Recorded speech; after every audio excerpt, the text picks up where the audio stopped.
सो अब देख लेते हैं हमारे चैप्टर का नेक्स्ट टॉपिक, जो कि है द सिविलियन रिबेलियन। तो हम सब जानते हैं कि 1857 के रिवॉल्ट को किसने शुरू किया? सिपोज ने शुरू किया, सोल्जर्स ने शुरू किया, इंडियन सोल्जर्स ने। लेकिन सिविलियन पीपल हम किसको बोलते हैं? वो लोग जो सोल्जर्स ना हो, आर्मीज में ना हो, उन लोगों को हम बोलते हैं सिविलियन पीपल। अब भले ही ये चीज़ जो थी, ये जो रिबेलियन था, वो सिपोज ने शुरू किया, लेकिन धीरे धीरे करते करते ये सिविलियन पीपल में भी फैल गया, नॉर्मल लोगों में भी फैल गया। अब हमारी कंट्री तो छोटी सी है नहीं, बहुत बड़ी है। तो इस बड़ी सी कंट्री में बहुत सारे पार्ट से एक अच्छा खासा पार्ट जो था वो ब्रिटिशर्स के कंट्रोल में आ गया था। एंड वहाँ पे कैसा रूल चल रहा था? कॉलोनियल रूल चल रहा था। अब इस कॉलोनियल रूल में कुछ पार्टीज ऐसी थी जो ब्रिटिशर्स की तरफ सिंपैथी दिखाई थी, ब्रिटिशर्स से उनको कोई दिक्कत नहीं थी। एंड कुछ लोग ऐसे थे, एक पार्टी ऐसी थी जिसको क्या था, जिसको ब्रिटिशर्स से दिक्कत थी। ऐसा आप देखो तो कॉमन पीपल में सबको ब्रिटिशर्स से दिक्कत ही थी। अब ऐसे लोग, अब जो रिवॉल्ट का फेलियर है, मैंने क्या बताया था इंट्रोडक्टरी वीडियो में कि ये 1857 का जो रिवॉल्ट था वो अनसक्सेसफुल हुआ था। भले ही ये बहुत एक हीरोइक एफर्ट था ब्रिटिशर्स के खिलाफ में, लेकिन तब भी ये अनसक्सेसफुल हुआ था। ये जो धोखाधड़ी वाला सिस्टम था अपने ही लोगों से, इंडियंस से धोखा दिया था। ये ब्रिटिशर्स को की तरफ सिंपैथी दिखा रहे थे। जैसे कि आप सिंधियास को ले लो, निज़ाम्स को ले लो, आप हैदराबाद के, तो हैदराबाद के निज़ाम, सिंधियास, और सिर्फ यही लोग नहीं, ऐसे बहुत सारे लोग थे जिन्होंने ब्रिटिशर्स की तरफ सिंपैथी दिखाई थी, लेकिन ब्रिटिशर्स ने किसी को नहीं बख्शा। धोखेबाज थे, उनका वही था। किसी के साथ वो लॉयल रह नहीं पाए और रह भी नहीं सकते थे, उनकी फितरत में था भाई धोखेबाजी या लड़ाई झगड़ा। तो यहाँ पे दो पक्ष थे, एक को ब्रिटिशर से कोई दिक्कत नहीं थी, एक को दिक्कत थी। तो जो दिक्कत थी जिन लोगों को, उन लोगों ने क्या किया? रिबेल कर दिया उन्होंने, ब्रिटिशर्स के खिलाफ में रिवॉल्ट कर दिया। अब हम सब जानते हैं कि जो रिवॉल्ट था वो मीरठ से शुरू हुआ, फिर दिल्ली में गया, फिर दिल्ली से धीरे धीरे करते करते वो बाकी पार्ट्स में फैला। लेकिन एक और चीज़ मैं आपको बता दूं, तो ये पूरे इंडिया में नहीं फैला था। इसको बहुत जगह फर्स्ट वॉर ऑफ इंडिपेंडेंस भी बोला जाता है, रिवॉल्ट ऑफ 1857 को। लेकिन ऐसा आप नहीं बोल सकते, क्योंकि इंडिपेंडेंस का मतलब क्या? पूरे इंडिया का इंडिपेंडेंस। लेकिन साउथ वालों ने ये रिवॉल्ट किया ही नहीं था। ये रिवॉल्ट नॉर्थ और सेंट्रल इंडिया तक ही सीमित होकर रह गया। तो अब देख लेते हैं कि अब डिफरेंट पार्ट जहाँ पर फैला था वहाँ पे कौन कौन लीडर्स थे। तो बरेली के एक सोल्जर थे जिनका नाम था बख्त खान। बरेली के एक सोल्जर थे जिनका नाम था बख्त खान। उन्होंने रिबेलियन जो रिवॉल्ट था उसको कहाँ लीड किया? दिल्ली में लीड किया। बरेली बहुत कॉमन सा नाम है, आपने सुना भी होगा। मूवीज वगैरह में जब गाने वाने बनते हैं, अक्सर उसमें क्या होता है, गाने वाने बनते हैं बरेली पे, उसमें क्या हमेशा होता है कि जो हीरोइन है अपने झुमके को पता नहीं क्यों बरेली की बाजार में गिराती है। कहीं और भी गिरा सकते थे, लेकिन इनको एक जगह मिलती है गिराने के लिए। हो सकता है मे भी सेफ हो, सिक्योरिटी हो, मिल जाता हो वापस, अब जो भी हो। खैर, अब कानपुर में कौन लीड कर रहा था? दिल्ली में तो हम जानेंगे कि बख्त खान लीड कर रहे थे, जो कि एक बरेली के सोल्जर थे। कानपुर में लीड कर रहे थे हमारे नाना साहेब कानपुर में इस रिबेलियन को लीड कर रहे थे। एंड वन मोर थिंग, इनको दो चीज़ों के साथ इनको डिक्लेयर किया गया। एक तो इनको पेशवा डिक्लेयर कर दिया गया, दूसरा इनको बहादुर शाह जफर का गवर्नर इन्होंने अपने आप को डिक्लेयर कर दिया। कौन कौन सी चीज़ें? पेशवा एंड बहादुर शाह जफर के अंडर में गवर्नर, इन्होंने अपने आप को डिक्लेयर कर दिया। एंड इनको असिस्ट किसने किया? इनको किसने हेल्प किया? तांटिया टोपे एंड अजीमुल्ला, इन दोनों ने इनको असिस्ट किया, इनको हेल्प किया। एंड तांटिया टोपे इनके क्या थे? जनरल थे। अब लखनऊ में देख लेते हैं क्या हुआ।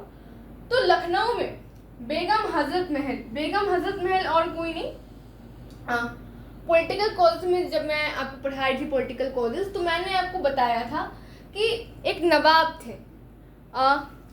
नवाब वजीद अली शाह। तो बेगम हजरत महल और कोई नहीं, नवाब वजीद अली शाह की वाइफ है।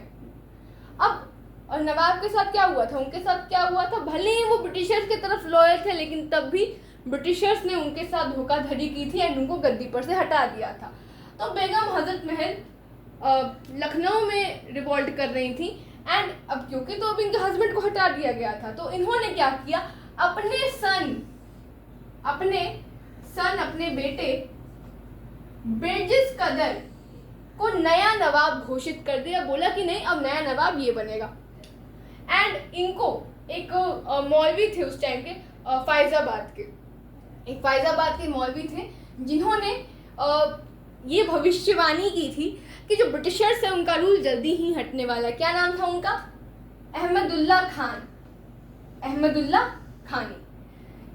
अब और सिर्फ इतना ही नहीं, इन्होंने बस भविष्यवाणी नहीं की थी, इन्होंने लखनऊ आकर बेगम हजरत महल की हेल्प भी की थी। बेगम हजरत महल को ज्वाइन भी किया था कि हाँ चलो साथ में हम लोग साथ में रिवॉल्ट लड़ते हैं। एंड लखनऊ में एक रेसिडेंसी भी थी। रेसिडेंसी और कुछ नहीं, मानो एक तरह से आप मान लो कि ब्रिटिश का एक तरह से ऑफिस जैसा था, ब्रिटिशर्स का ही एक प्लेस था। अब उस रेसिडेंसी में बहुत सारे ब्रिटिश मेन, विमेन, चिल्ड्रेन, बच्चे, बहुत सारे लोग थे एंड एक ब्रिटिश रेसिडेंट भी था। रेसिडेंट और कोई नहीं, ब्रिटिश का ही आदमी, ब्रिटिश का ही एक मान तो ऑफिसर, जिसका नाम था हेनरी लॉरेंस। तो जो रिबेल कर रहे थे लोग, जो रिबेलियन हो रहा था, इसमें लोगों ने क्या किया, इस रेसिडेंसी में इस रेसिडेंसी में जितने भी लोग थे उन लोगों को एंड हेनरी लॉरेंस को मार दिया, किल कर दिया, मौत के घाट उतार दिया। लेकिन तब भी ये रेसिडेंसी के ऊपर अपना कंट्रोल नहीं पा पाए। भले इन्होंने सबको मार दिया, खेल खत्म कर दिया, सफाया कर दिया, लेकिन तब भी ये रेसिडेंसी पे कंट्रोल अनफॉर्चुनेटली नहीं पा पाए। झांसी में जब हम देखें, आपने बहुत सुना भी होगा बचपन में, झांसी की रानी, मतलब ऐसी बहुत सारी कहानियां, सीरियल भी इनफैक्ट बना है रानी लक्ष्मीबाई पे। तो झांसी में क्या था, जो रानी लक्ष्मीबाई थी वो रिवॉल्ट कर रही थी, किसके साथ मिलके, इनको यहाँ पे भी इनको कौन हेल्प कर रहा था, तांत्या टोपे ही कर रहे थे। तांत्या टोपे मैंने अभी आपको जस्ट बताया कौन थे, नाना साहेब के जनरल थे। तो इन्होंने, तांत्या टोपे ने नाना साहेब को भी हेल्प किया और रानी लक्ष्मीबाई को भी हेल्प किया। अब रानी लक्ष्मीबाई क्यों लड़ रही थी, बेगम हजरत महल का पता चल गया हमें, नाना साहेब का पता चल गया, इनको पेंशन नहीं मिल रही थी, इनके हस्बैंड को हटा दिया गया था। रानी लक्ष्मीबाई उस टाइम क्या, मैंने आपको पिछले चैप्टर में आपको बताया था, ब्रिटिशर्स की दो पॉलिसीज चलती थी, सब्सिडरी अलायंस और doctrine of lapse. Doctrine of lapse में क्या होता था, जिसको किसने बनाया था, लॉर्ड डलहौजी ने। उसमें क्या था डॉक्ट्रिन ऑफ लैप्स में, कि अगर एक रूलर की डेथ हो जाती है और वो अपने पीछे अपना बेटा छोड़ के नहीं जाता, और वो भी ऐसा वैसा बेटा नहीं, खुद का बेटा, अडॉप्टेड सन को नहीं माना जाएगा। अगर आपने खुद का बेटा छोड़ा है तो ठीक है, हम आपकी टेरिटरी पर नहीं नजर कराएंगे, हम आपकी टेरिटरी को नहीं अपने अंडर में लेंगे। लेकिन अगर आपने अपना खुद का ब्लड रिलेशन वाला बेटा नहीं छोड़ा है, नो मैटर आप अडॉप्टेड सन छोड़ रहे हो, हम नहीं मानेंगे, हम आपकी टेरिटरी को अपने अंडर में ले लेंगे, आपके किंगडम को अपने अंडर में ले लेंगे। तो ये चीज रानी लक्ष्मीबाई के साथ हुई। जो ब्रिटिशर्स थे, इनके अडॉप्टेड सन को, वो अपने बेटे नहीं थे, वो अडॉप्टेड सन थे रानी लक्ष्मीबाई के, तो वो डॉक्ट्रिन ऑफ लैप्स के अकॉर्डिंग में चल रहे थे एंड बोल रहे थे कि नहीं, इनके यानी रानी लक्ष्मीबाई के अडॉप्टेड सन को वो रूलर नहीं बनने देंगे। तो इसलिए रानी लक्ष्मीबाई लड़ी।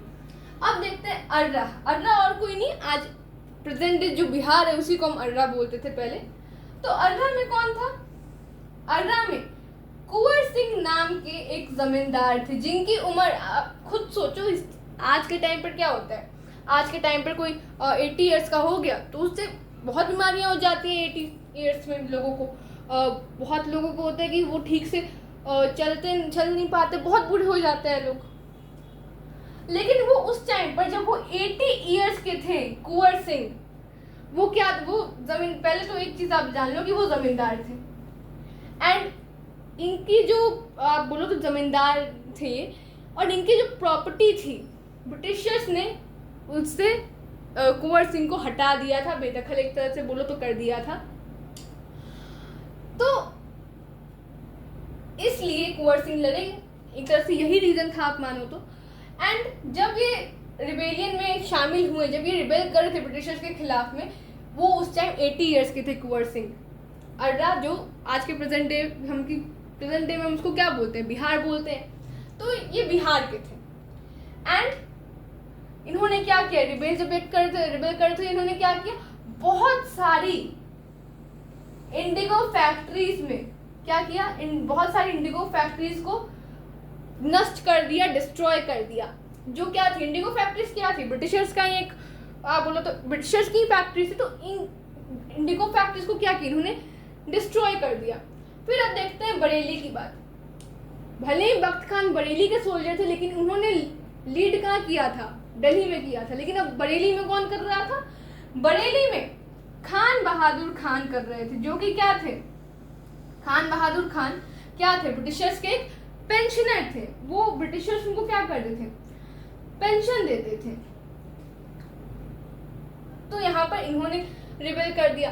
अब सभी जगहों से जब ब्रिटिशर्स, अब और ऐसा वैसा नहीं था, ये लोगों ने जो रिबेल किया ऐसा वैसा रिबेल नहीं था। ब्रिटिशर्स की जो होश था वो ठिकाने में आप एक तरह से बोलो तो आ गया था। और अब यहाँ पे जीत इंडियंस की हो ही जा रही थी।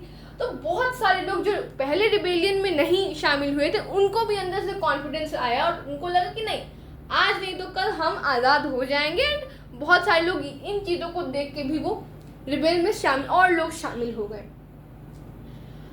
अब रिवॉल्ट बहुत अच्छा चल रहा था, लेकिन कुछ कॉजेज थे जिनको हम फेलियर ऑफ द रिवॉल्ट में पढ़ेंगे। उन कॉजेज की वजह से जो ये हमारा रिवॉल्ट हो वो अनसक्सेसफुल रह गया। लेकिन ऐसे एक हीरोइक एफर्ट था, मैं फिर से बोल रही हूँ।